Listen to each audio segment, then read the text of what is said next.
The Big 3 upgrade is one of the most talked about car audio mods, but it's also one of the most misunderstood.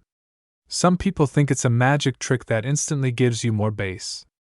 Others throw in oversized wire without knowing what it actually does. The truth is, if you do the Big 3 the right way, your electrical system becomes stronger, your voltage stays more stable, and your amplifier gets the power it needs to hit harder. If you do it wrong, you can end up wasting money or even creating electrical problems. By the end of this video, you'll know exactly what the Big 3 upgrade is, why it works, how to install it properly, and when it's actually worth doing. The first thing to understand is that the Big 3 upgrade doesn't create electricity. That's probably the biggest myth floating around car audio forums. Your alternator still produces the same amount of power unless you replace it with a higher output unit. What the Big 3 does is improve the path that electricity travels. Think of it like replacing a narrow water pipe with a much wider one. The water pressure hasn't changed, but the larger pipe lets more water flow with less restriction. That's exactly what happens with electrical current. Bigger, better cables reduce resistance, making it easier for current to move between your alternator, battery, engine, and chassis. So what exactly are the Big 3 wires? There are 3 factory cables that are upgraded using larger gauge wire.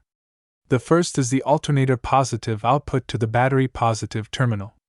This carries charging current from the alternator to the battery. The second is the battery negative terminal to the vehicle chassis. This provides the main ground connection for the electrical system. The third is the engine block to the chassis ground. Since the alternator is mounted on the engine, this connection is critical because the engine itself has to be well grounded for charging current to return properly. Upgrading these 3 pads reduces voltage drop across the entire electrical system. You might be wondering why manufacturers don't simply install huge cables from the factory. The answer is cost and intended use. Car makers design vehicles for stock electrical loads. They're thinking about headlights, air conditioning, power windows, infotainment systems, and factory speakers. They aren't expecting someone to install a pair of 1,500 watt amplifiers with multiple subwoofers. For normal driving, the factory wiring works perfectly. Once you start demanding hundreds of amps for serious bass, those smaller cables become a bottleneck. One of the biggest benefits you'll notice after a proper Big 3 upgrade is improved voltage stability. Bass notes create sudden bursts of power demand. When your amplifier asks for a large amount of current, resistance in the factory wiring can cause voltage to drop. Lower voltage means your amplifier can't produce its full output. That often shows up as weaker bass, dimming headlights, or an amplifier going into protection during heavy bass hits. By lowering resistance, the Big 3 helps your electrical system deliver current more efficiently when those demanding moments happen. It's also worth understanding what the Big 3 cannot fix. If your alternator simply cannot produce enough current for your system, larger cables won't magically solve the problem. Imagine trying to fill a swimming pool using a garden hose. Even if you replace the hose with a larger one, you're still limited by how much water the source can provide. The same applies here.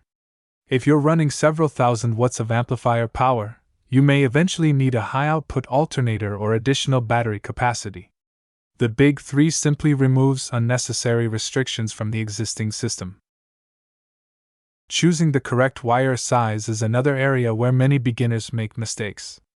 Most people performing a Big 3 upgrade use OFC, or oxygen-free copper cable. 4-gauge OFC works well for moderate systems, while 1/0 OFC is the popular choice for higher power builds and leaves room for future upgrades. Try to avoid cheap copper-clad aluminum cable if possible. It looks thick, but aluminum has higher resistance than pure copper. That means you don't get the same current carrying ability, especially over longer cable runs. Spending a little more on quality OFC wire usually pays off with better performance and long-term reliability. The quality of your connections matters just as much as the wire itself. You can install the thickest cable on the market, but if it's attached to rusty metal or loose terminals, you've created another restriction. Every grounding point should be cleaned down to bare metal before installation. Remove paint, dirt, rust, and corrosion until shiny metal is exposed. After tightening everything securely, many installers apply dielectric grease or protective paint over the connection to reduce future corrosion. A solid connection stays reliable for years. Fusing is another part that gets overlooked far too often.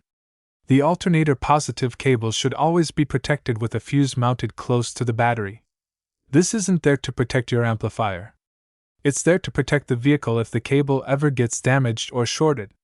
Without a fuse, that cable could carry enormous current during a short circuit, creating a serious fire hazard. A properly sized fuse adds an important layer of safety while still allowing normal operation.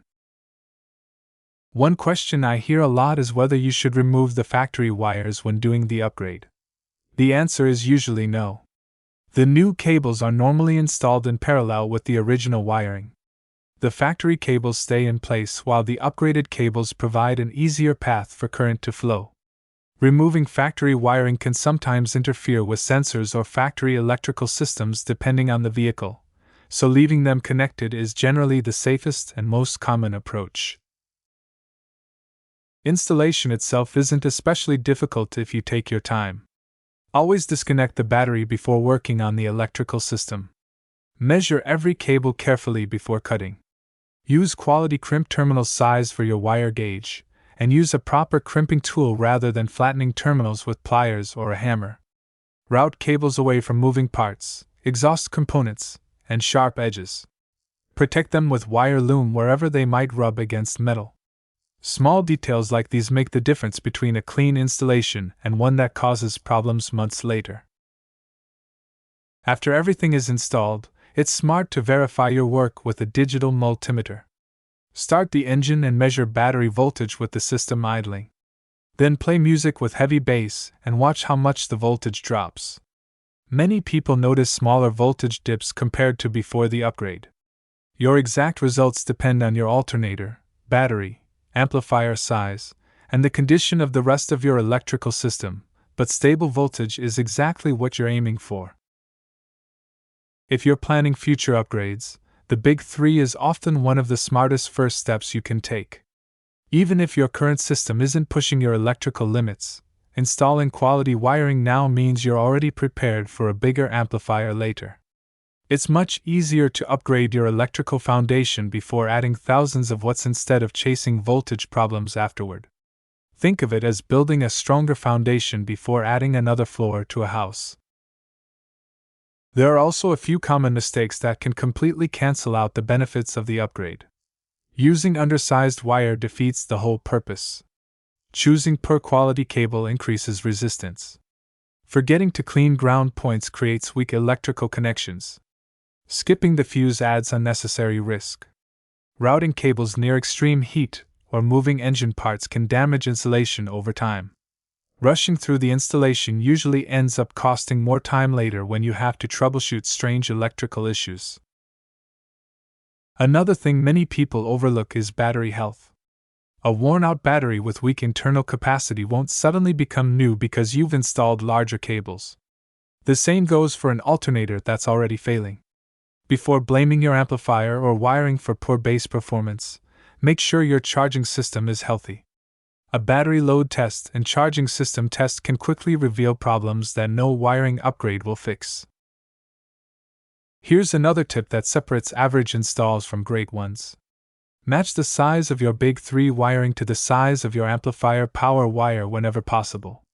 If you're running 1/0 power cable to your amplifier, it makes sense to use 1/0 cable for the Big 3 as well.